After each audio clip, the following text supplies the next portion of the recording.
Hello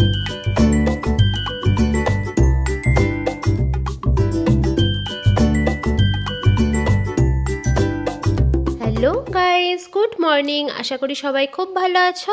আর আমিও চলে এসেছি আরও একটা নতুন ভিডিও নিয়ে।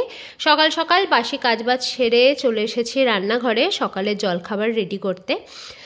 আর বাড়িতে জানো তো মাছ এসেছিল, অনেক রকমের মাছ নিয়ে এসেছিল, পমফ্রেট, চিংড়ি, ভোলা। তার মধ্যে ভোলাটাই নিলাম। ভোলা মাছটা সোনাই খুব ভালোবাসে, যেহেতু কাটা থাকে না। আর বেশ টাটকা ছিল মাছগুলো, সাইজটাও মোটামুটি অ্যাভারেজ ছিল, ওই জন্য ভোলা মাছই নিলাম। আর আজকে সকালবেলা টিফিনে হবে রুটি আর বরবটি আলু ভাজা। বরবটি কিন্তু আমার বাড়িতে কেউই খুব একটা ভালোবাসে না, কিন্তু মিন্টু যার কাছ থেকে সবজি আনে সে জোর করে 2 আটি বরবটি দিয়ে দিয়েছে। এবার যাই হোক, খেতে তো হবেই। আজকে তাই আলু দিয়ে বরবটি দিয়ে ভাজা করছি রুটির সাথে। আর 1 আটি বরবটি রয়েছে, সেটা একদিন না হয় বাটা করে ফেলবো। বরবটি বাটাও খেতে কিন্তু বেশ ভালো লাগে, অনেকেই বলে, কিন্তু আমি কোনোদিন খাইনি, এবার একদিন করে খাবো। এখানটায় আমি আটা মেখে নিচ্ছি, রুটি করব। এদিকে বরবটি আলু ভাজাটাও আমার হয়ে গেছে। আর জানো তো, তোমাদের আগেও বলেছি, রুটি আমার রোজই করতে হয়। অনেকে সকালবেলা ওটস, তারপরে ডালিয়া এইসব খায়, কিন্তু মিন্টু খুব একটা এগুলো খেতে পছন্দ করে না, ওর জন্য রুটিটাই করি আমি মেনলি। খুব কম এমন দিন আছে যেদিন হয়তো টোস্ট বা একটু স্যান্ডউইচ এই সমস্ত রেডি করে দিই ওকে। তো বেশিরভাগ দিনই রুটি তরকারি খাওয়া হয় আমাদের।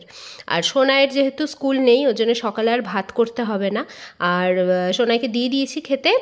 আমি এবার একটু নিয়ে নিচ্ছি, মিন্টু বাড়িতে নেই, ও আসলে ওকে দেবো। আর এইভাবে রুটির মধ্যে সবজি দিয়ে রোল করে খাওয়া, এটা কিন্তু আমি শিখেছি মার কাছ থেকে। মা ছোটোবেলায় এইভাবে আমাদের দিত, আর মা নিজেও অনেক সময় এইভাবে খেত। তো যাই হোক, এবার সকালে খাওয়া দাওয়া করে মাছটা কাটতে বসে গেলাম। মাছটা আজকে পেঁয়াজ, টমেটো, লঙ্কা বাটা দিয়ে করব। সর্ষে দিয়ে ভোলা মাছ খেতে কিন্তু বেশ ভালো লাগে, কিন্তু মিন্টু আবার সর্ষেটা খুব একটা পছন্দ করে না, ওর ঠিক হজম হয় না। কিন্তু আবার সোনার সর্ষেটা দিয়ে ভোলা মাছ খুব পছন্দের। তো কি করা যাবে, আজকে না হয় মিন্টুর পছন্দেই করলাম। এখানটায় সকালে একটুখানি পেয়ারা আর শশা কেটে নিয়েছি। চেষ্টা করছি একটুখানি কিছুদিন ধরে ডায়েট মেনটেন করার, কারণ আমার একটু পিসিওডির সমস্যা ধরা পড়েছে, সে কারণে ওয়েটটা একটু কমাতে হবে, একটু ডায়েট চার্টটাও আমার চেঞ্জ করতে হয়েছে।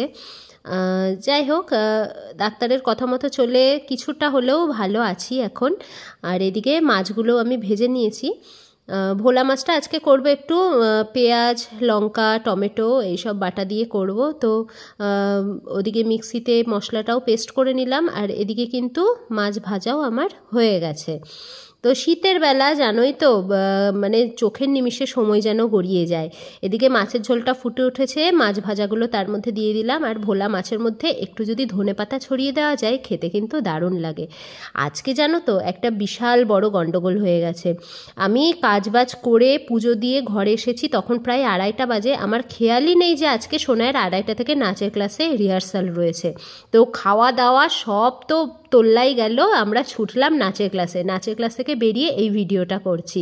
খেতে খেতে আজকে অনেক দেরি হয়ে গেছে, এখন প্রায় 5:30 বাজে। তো ওইদিকে একটুখানি পুঁই শাক রয়েছে, মাছের মাথা দিয়ে চাটনি আর ভোলা মাছ, এই দিয়ে আজকে লাঞ্চ সারবো। ভিডিওটা ভালো লাগলে লাইক, কমেন্ট, শেয়ার করো, চ্যানেলটাকে সাবস্ক্রাইব করে পাশে থেকো। দেখা হবে আরও একটা নতুন ভিডিওতে। টাটা।